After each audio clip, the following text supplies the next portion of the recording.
नमस्कार, मी सुवर्ण. दुपारच्या 4च्या बुलेटिनमध्ये आपल्या सगळ्यांचं स्वागत.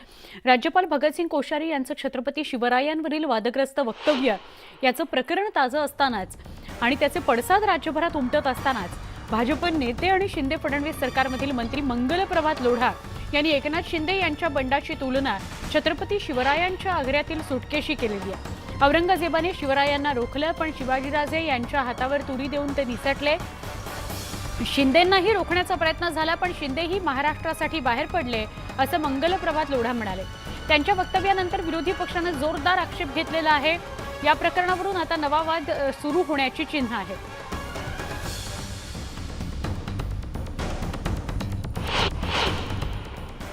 शिवाजी महाराज को औरंगजेब ने पकड़कर उस समय लेकर गए थे, आगरा के अंदर किले में बंद कर लिया था। पर शिवाजी महाराज ने खुद के लिए नहीं, पर हिंदवी स्वराज्य की स्थापना के लिए वहाँ से तरीके से बाहर आए, और बाहर आए इसलिए भारत के अंदर हिंदवी स्वराज्य की स्थापना कर सके।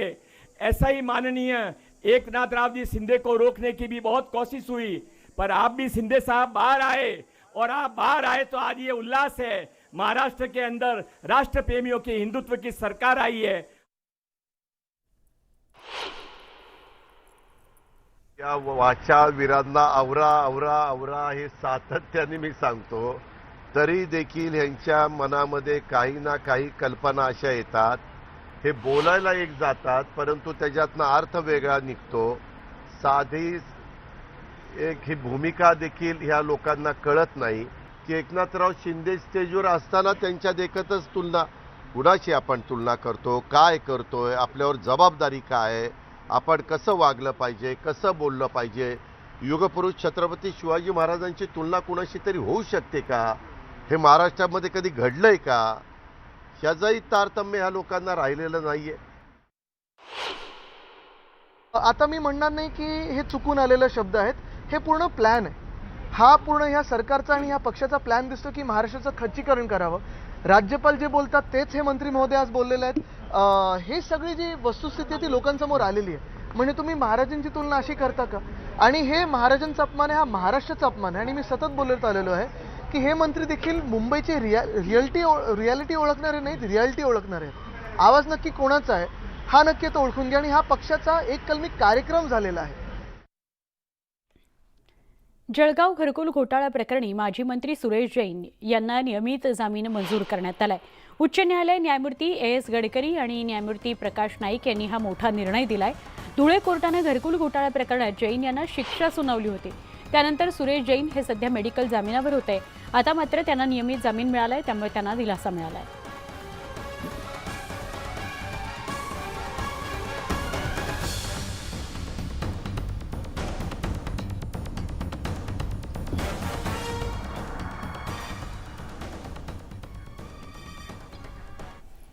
जळगावमधील घरकुल गैरव्यवहार प्रकरणात मुख्य संशयित असलेले माजी आमदार सुरेशदादा जैन यांना न्यायालयाने नियमित जामीन मंजूर केला, त्यामुळे सुरेशदादा जैन यांना मोठा दिलासा मिळालाय। याच पार्श्वभूमीवर जळगावमध्ये ठाकरे गटाच्या वतीनं शहरातील मुख्य चौकात ठिकठिकाणी फटाक्यांची आतषबाजी करण्यात आली। ढोल ताशांच्या गजरात ठेका धरत जल्लोष करण्यात आला, तर महापौर जयश्री महाजन यांनी फुगडी खेळून आनंद उत्सव साजरा केला।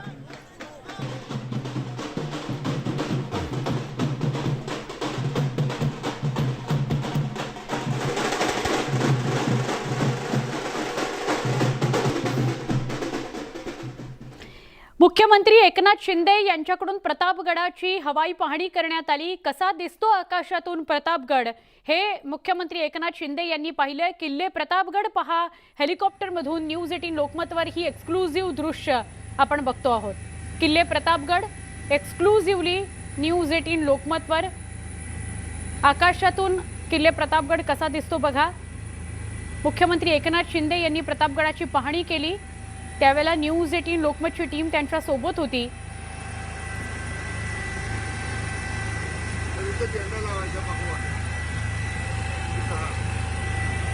प्रतापगड आपल्याला दिसतोय। किल्ले प्रतापगड इथं साजऱ्या होणाऱ्या शिवप्रताप दिनासाठी मुख्यमंत्री एकनाथ शिंदे यांनी हजेरी लावली। यावेळी मुख्यमंत्री एकनाथ शिंदेंनी प्रतापगड किल्ल्याची हवाई पाहणी केली। यावेळी शिवपुतळ्यावर हेलिकॉप्टरमधून पुष्पवृष्टी देखील करण्यात आली। शिवप्रताप दिनानिमित्त गडावर विविध कार्यक्रमांचं आयोजन करण्यात आलंय. संपूर्ण किल्ले प्रतापगडाला फुलांनी सजवण्यात आलेलं आहे. त्याची दृश्य आपण हेलिकॉप्टरमधून बघतोय. एक्सक्लुझिव्ह दृश्य न्यूज 18 लोकमतवर.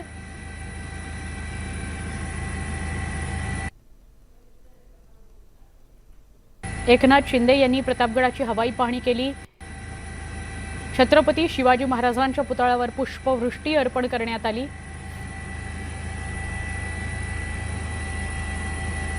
प्रतापगड पूर्ण फुलांनी सजवलाय. शिवप्रताप दिनी प्रतापगडाची ही पाहणी करण्यात आली. आकाशातून प्रतापगड कसा दिसतो बघा.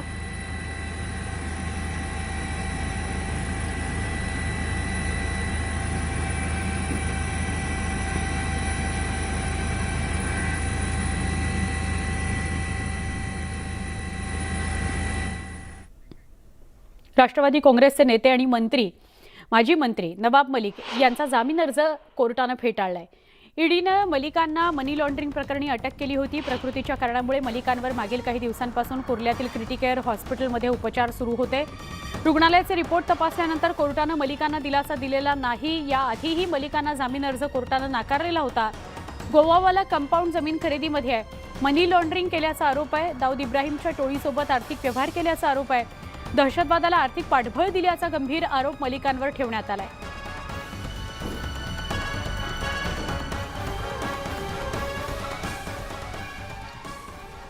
बीडमधील शेकडो एकर देवस्थान जमीन घोटाळ्या प्रकरणात एक मोठी अपडेट समोर आली आहे.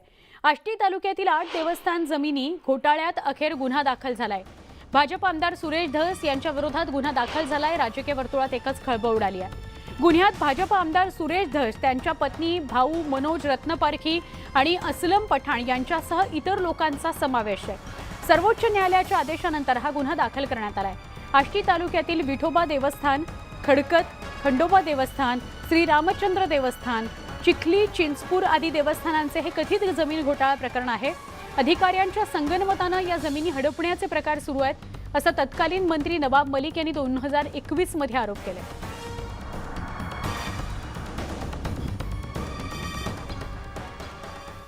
एका माणसाच्या राक्षसी महत्वाकांक्षेमुळे महाराष्ट्र मागे पडतोय, अशा शब्दात आमदार आदित्य ठाकरेंनी मुख्यमंत्री एकनाथ शिंदे यांच्यावर निशाणा साधला. मुंबईत आज आगामी हिवाळी अधिवेशनात सत्ताधाऱ्यांना घेरण्याची रणनीती ठरण्यासाठी आज महाविकास आघाडीच्या नेत्यांची बैठक पार पडली. या बैठकीनंतर माध्यमांशी बोलताना आदित्य ठाकरे यांनी विविध मुद्द्यांवरून शिंदे फडणवीस सरकारवर हल्लाबोल केला. महाराष्ट्राचं खच्चीकरण करण्याचा प्रयत्न सुरू आहे. महाराष्ट्र द्वेष पसरवला जातोय. एकीकडे या सगळ्यांना गद्दार म्हणून ओळखलं जातं, त्याच्याच प्रसंगाची तुलना ही शिवाजी महाराजांसोबत केली जाते. यातून महाराष्ट्राला कमी लेखण्याचा प्रयत्न होतोय. त्याची तुलना महाराजांबरोबर करण्याचा हा प्लान आहे आणि त्यामधूनच अशा पद्धतीची वक्तव्य केली जात आहेत, असं आदित्य ठाकरे म्हणाले.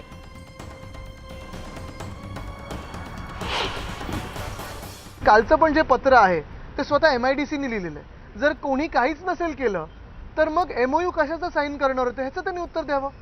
मग 29 ऑगस्टला उपमुख्यमंत्री का भेटले त्यांना ह्याचं त्यांनी उत्तर द्यावं. MOU साईन कधी आपण करतो, जेव्हा सगळं काही ठरतं आणि आता उद्या आपण हे पक्क करणार त्याच्यावर MOU होत असतो. त्याच्यात पुढे असं देखील लिहिलेलं आहे की MOU नंतरच कॅबिनेटची नोट तयार होणार आहे आणि ती केंद्र सरकारकडे जाणार आहे. म्हणजे केंद्राकडे बोट हे खोके सरकार दाखवत आहे. आणि दुसरी महत्त्वाची गोष्ट म्हणजे मुख्यमंत्री सोडून सगळे बोलत आहेत. उद्योग मंत्र्यांना ह्याच्यातून बाहेर ठेवलेलं हे आता क्लिअर कट दिसायला लागलेलं आहे. त्यांना पण का बाहेर ठेवलेलं हे त्यांनी उत्तर द्यावं. माहिती असेल की त्यांचेच फोटो आमच्या सोबत आहेत आणि मी सिनारमासचं स्वागत करतो. हे आधीपासूनचा एक प्रकल्प आहे सिनारमासचा. हा दुसरा प्रकल्प त्यांचं एक्सटेन्शन येत आहे. डॅव्होसमध्ये आपण बघितलं असेल, आज ट्विट देखील मी केलेला आहे तिकडचा फोटो आमचा. नंतर आलेलं जेव्हा सरकार आमचं पाडलं गेलं, जेव्हा गद्दारी झाली आणि सरकार पाडलं, त्याच्यानंतर मंत्रिमंडळाची बैठक नाही झाली. नाही तर हा आम्ही प्रकल्प जुलैमध्ये आणला असता. तुम्ही विचार करा, खोके सरकारला एक प्रकल्प आम्ही डॅव्होसमध्ये सही केलेला, त्याला 5 महिने लागले तिथे एक्झिक्यूट करायला. म्हणजे ह्या वेगाने जर सगळं काही चालत असेल तर मला वाटतं नक्कीच कुठची इंडस्ट्री ह्या राज्यात येणार नाही. माझी ही इच्छा आहे की कुठचंही सरकार असो, कोणाचंही सरकार असो, कुठच्याही पक्षाचं सरकार असो, हे सरकार बनायच्या आधीपर्यंत सगळी आधीची जी सरकार आहेत त्या सरकारांच्या काळात जशी उद्योग आपल्या राज्यात आले तसं यावं. उद्योगमंत्री उदय सामंत यांनी विरोधकांवर पुन्हा टीका केली आहे। राज्यातून उद्योग परराज्यात केल्याच्या मुद्द्यावरून विरोधकांकडून होणाऱ्या टीकेला सामंतांनी प्रत्युत्तर दिलंय। एमओयू झाला म्हणजे उद्योग राज्यात येतात असं नाही। वेदांताच्या बाबतीत कुठेही एमओयू झालेला नव्हता, त्याची सही देखील कुठे झाली नाही, त्याचं रेकॉर्ड देखील नव्हतं असं स्पष्ट करत उदय सामंतांनी आदित्य ठाकरेंना प्रत्युत्तर दिलंय। दरम्यान सरकारनं काय कामं केली हे देखील सांगतो असा टोला सामंतांनी लगावला। तब्बल 1.5 लाख कोटी रुपये किमतीचा सेमी कंडक्टरचा वेदांता फॉक्सकॉन प्रकल्प गुजरातमध्ये स्थापन करण्यात येत असल्याबाबतची घोषणा सप्टेंबरच्या दुसऱ्या आठवड्यात करण्यात आली होती। प्रकल्प महाराष्ट्राच्या बाहेर गेल्याचा वाद या प्रकरणानंतर सुरू झाला।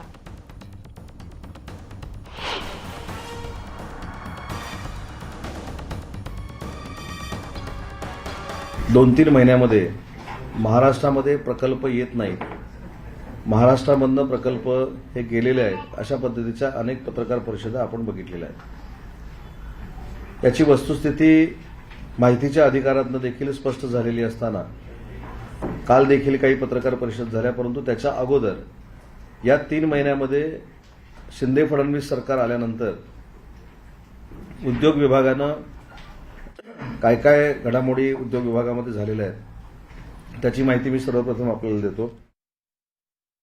एक महत्त्वाचं म्हणजे काल जे सांगण्यात आलं किंवा आज जे ट्विट करण्यात आलेलं आहे की सिनार्मसच्या संदर्भामध्ये जो एमओयू झाला होता तो डावसला झालेला होता आणि त्याच्यामध्ये दुमत असण्याचं काही कारणच नाही। पण एमओयू झाला म्हणजे इंडस्ट्री येते असं होत नाही किंवा इंडस्ट्री आली असं होत नाही किंवा इंडस्ट्रीमधनं रोजगार मिळाला असं होत नाही।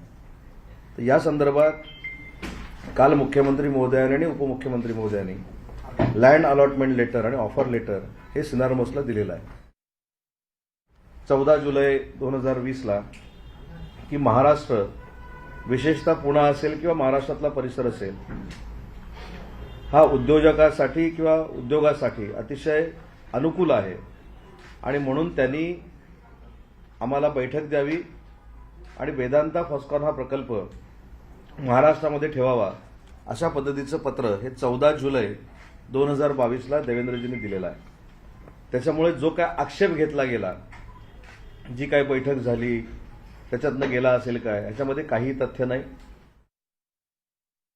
येत्या कालावधीमध्ये किमान 50,000 कोटी रुपयाचे प्रकल्प हे महाराष्ट्रामध्ये येतील, त्याचे एमओयू होतील आणि ते प्रकल्प त्यांचे इन्फ्रास्ट्रक्चर हे सुरू होईल। डावसला देखील जे काही आता एक्झिबिशन आहे त्या ठिकाणी जे काही महाराष्ट्र सरकारमधले प्रतिनिधी जाणार आहेत, मी एवढंच सांगतो की 30,498 कोटी हे जे एमओयू झालेत त्यातला आम्ही जो प्रकल्प सुरू केला 10,500 कोटीचा पहिल्या फेजचा, तो रायगडमधला कालचा प्रकल्प आहे। बाकीच्या प्रकल्पांबद्दलची माहिती देखील काही कालावधीनंतर मी तुमच्यासमोर ठेवणार आहे। खासदार संजय राऊत यांनी मुख्यमंत्री एकनाथ शिंदे आणि भगतसिंग कोश्यारी यांच्यावर टीका केली आहे। शिवरायांबद्दल वक्तव्य करणाऱ्या राज्यपालांवर कारवाई केली असती तर शिवप्रताप दिनाचं महत्त्व आणखी वाढलं असतं असं राऊत म्हणतायत। दरम्यान शिंदेंना अभिवादन करण्याचा अधिकार आहे का असा सवाल त्यांनी केलाय। दरम्यान कर्नाटक महाराष्ट्र सीमावादासंदर्भात वकील पाठवल्याचं राऊतांनी सांगितलंय।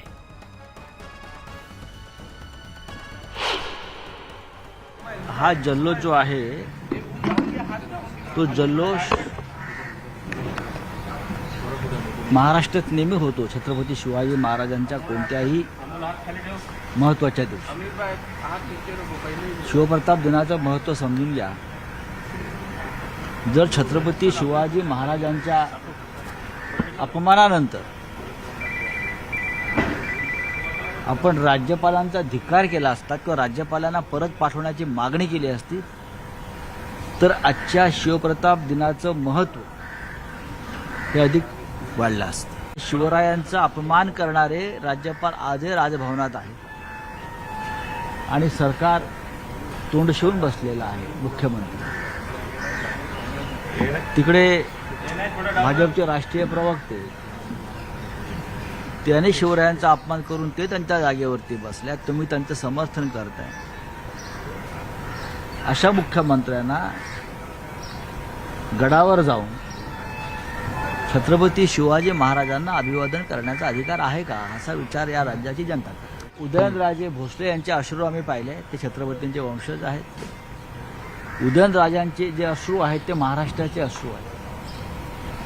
प्रत्येक महाराष्ट्रातल्या प्रत्येक माणसाच्या मनामध्ये ही भावना आहे।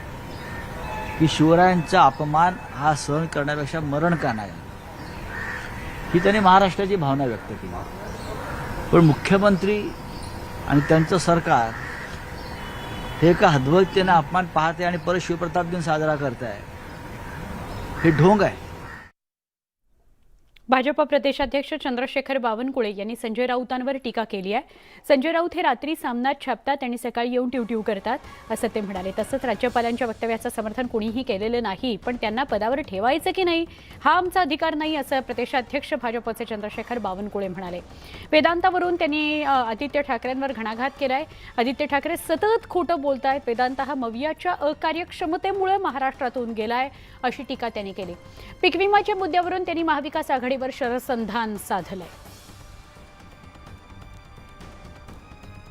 नाही, माझं असं म्हणणं आहे की उदयनराजेची भूमिका, आमची सर्वांची भूमिका राज्यपालाला समर्थन करणार नाही आहे. पण राज्यपाल हे संविधानिक पद आहे, त्यांना परत घेणे किंवा ठेवणे हा आमचा अधिकार नाही आहे. नाही, खोटारडे आहे. वेदांतामध्ये ऑलरेडी माहिती अधिकारामध्ये मागच्या सरकारच्या काळात कुठेही जागा मिळाली नाही. वेदांतासोबत कुठल्याही बैठका झाल्या नाही. वेदांत हा जर खरं वापस गेला तर महाविकास आघाडीच्या अकार्यक्षमतेमुळे गेला. उद्धव ठाकरेंची 18 महिने मंत्रालयात नव्हते, कुणाशी बोलावं हा प्रश्न होता. आणि कुठलाही शासकीय GR नाही, कुठलंही त्या ठिकाणी जमिनीचं आवंटन नाही. त्यामुळं आता ते खोटारडेपणाचा कळस आहे. महाविकास आघाडीच्या सरकारच्या काळात विमा कंपन्यांना पैसे दिले, पण 2.5 वर्षामध्ये विमा कंपन्याकडे कुणाचा आढावा घेतला? कुणी खरीपाच्या बैठक घेतल्या? पालकमंत्री आणि कृषी मंत्र्यांनी बैठक घेतल्या का? खरीपाच्या बैठकी झाल्या का? खरीपाच्या बैठकी झाल्या नसतील तर कसं त्या ठिकाणी पीक विमा योजना होणार? आणि कुणाला लक्ष होतं शेतकऱ्याकडे? पीक विमा कंपन्यांना पैसे द्यायचे, पण त्यांनी शेतकऱ्यांच्या नुकसान भरपाईचे पैसे दिले की नाही दिली या सरकारकडे लक्ष नव्हतं महाविकास आघाडीचं. पैशापासून सत्ता, सत्तेपासून पैसा एवढंच काम चालू होतं. छत्रपती शिवाजी महाराजांचा अवमान करणाऱ्यांना कोणत्याही पदावर राहण्याचा अधिकार नसल्याचं सुधीर मुनगंटीवार म्हणाले. दरम्यान राज्यपालांचा महाराजांबद्दल बोलण्याचा कुठलाही चुकीचा भाव नसल्याचं राज्यपालांनी सांगितलंय. तसंच राज्यपालांनी 3-3दा सांगितलंय असं सुधीर मुनगंटीवारांनी स्पष्ट केलं. तसंच आदित्य ठाकरे वेदांतावरून आरोप करतायत. हे आरोप त्यांनी विधानसभेमध्ये करून दाखवावेत असं आव्हान मुनगंटीवारांनी आदित्य ठाकरेंना दिलं. छत्रपती शिवाजी महाराजांचा अवमान करणाऱ्याला कुठेही कोणत्याही ठिकाणी पदावर राहण्याचा अधिकार नाही, हे मान्यच आहे. पण जेव्हा महामहिम राज्यपाल महोदयांनी एकदा नव्हे 3दा सांगितलं की मी असा अवमान करणारा माझा कोणताही भाव नाही, अशा पद्धतीने मी कदापिही अवमान करूच शकत नाही, हे एकदा नव्हे 3दा सांगितल्यावर आरोप प्रत्यारोप होत आहेत. फॉक्सकॉन महाराष्ट्रात येणार होता, आदित्य ठाकरे बोलले आहेत. मला असं वाटतं की पत्रकारांच्या समोर, पत्रकार परिषदा घेऊन चॅनलच्या समोर आरोप करणाऱ्यांना माझं एवढंच आवाहन आहे की हे आरोप नागपूर अधिवेशनामध्ये विधानसभेत त्यांनी करावे. विधानसभेच्या आयुधांचा उपयोग करून त्यांनी प्रश्न उपस्थित करावे, अर्धा तास चर्चा उपस्थित करावी आणि सरकार त्या पवित्र सभागृहामध्ये त्या संदर्भातलं उत्तर देईल. आणि मला वाटतं की दूध का दूध, पाणी का पाणी. समृद्धी महामार्गाच्या उद्घाटनाकरता 11 डिसेंबरचा मुहूर्त निघण्याची शक्यता आहे. त्याचं कारण म्हणजे पंतप्रधान नरेंद्र मोदी 11 डिसेंबरला नागपूर दौऱ्यावर आहेत. यावेळी नागपूर मेट्रोचंही मोदींच्या हस्ते लोकार्पण होण्याची शक्यता आहे. यामुळे याच दिवशी समृद्धीचंही उद्घाटन होणार आहे.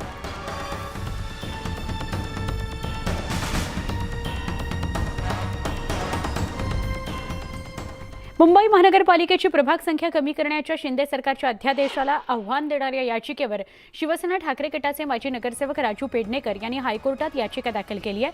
या याचिकेवर आज सुनावणी होणार होती, ती टळली आहे. पुढची सुनावणी 20 डिसेंबरला होणार आहे.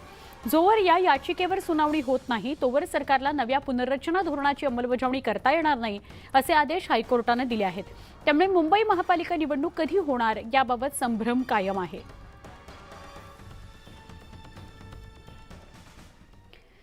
नांदेड जिल्ह्याला लागून तेलंगणा राज्याची सीमा आहे. याच सीमावर्ती भागातील काही गावांनी आता पुन्हा तेलंगणात जाण्याची मागणी केली आहे. नांदेड जिल्ह्यातील धर्माबाद आणि बिलोली तालुक्यातील काही गावांनी ही मागणी केली. सीमावर्ती भागात मागील अनेक वर्षांपासून मागणी करूनही मूलभूत सुविधा मिळत नाहीत. रस्ते, पाणी आणि गावाच्या समस्येकडे लक्ष दिलं जात नाही असा गावकऱ्यांचा आरोप आहे. तेलंगणात शेतकरी, महिला, वृद्ध, विधवांसाठी चांगल्या योजना आहेत. शिवाय गावांचा विकास देखील झाल्यानं ही मागणी करत असल्याचं गावकरी सांगतायत.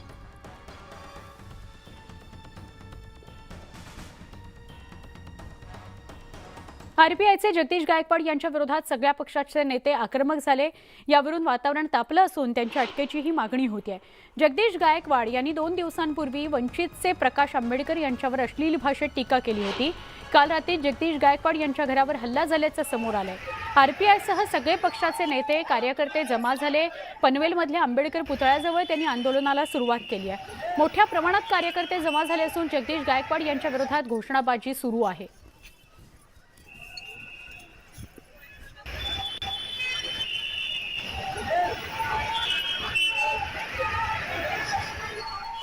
आता मोठी बातमी आहे भंडाऱ्यातून.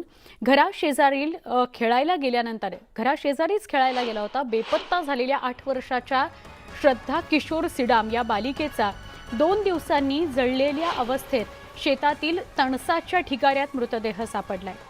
अंगावर काटा येणारी बातमी आहे. साकोली तालुक्यातील पापडा इथून ही चिमुरडी सोमवार संध्याकाळपासून बेपत्ता झालेली होती. साकोली पोलीस घटनास्थळी पोहोचले. या घटनेनं एकच खळबळ उडालेली आहे.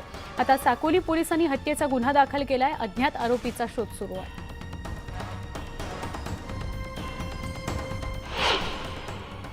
पोलीस स्टेशन साकोली येथे 363 कलमान्वये गुन्हा दाखल केला होता. त्यानंतर 28ला आमच्या सर्व टीम येऊन या ठिकाणी पूर्ण जंगलमध्ये, तलाव, विहीर, आसपास परिसरामध्ये पूर्ण सर्चिंग ऑपरेशन चालू होतं.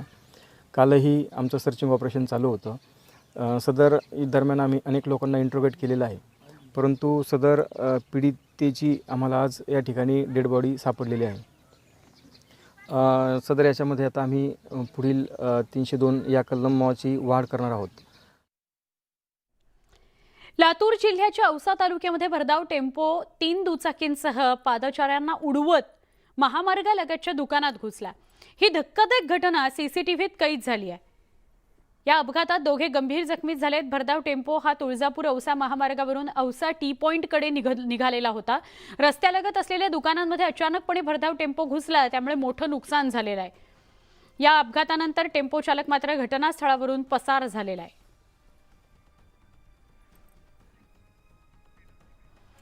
एक ब्रेकिंग न्यूज आहे. शिवभोजन केंद्रासंदर्भातली. शिवभोजन केंद्राचं अनुदान रखडलेलं आहे.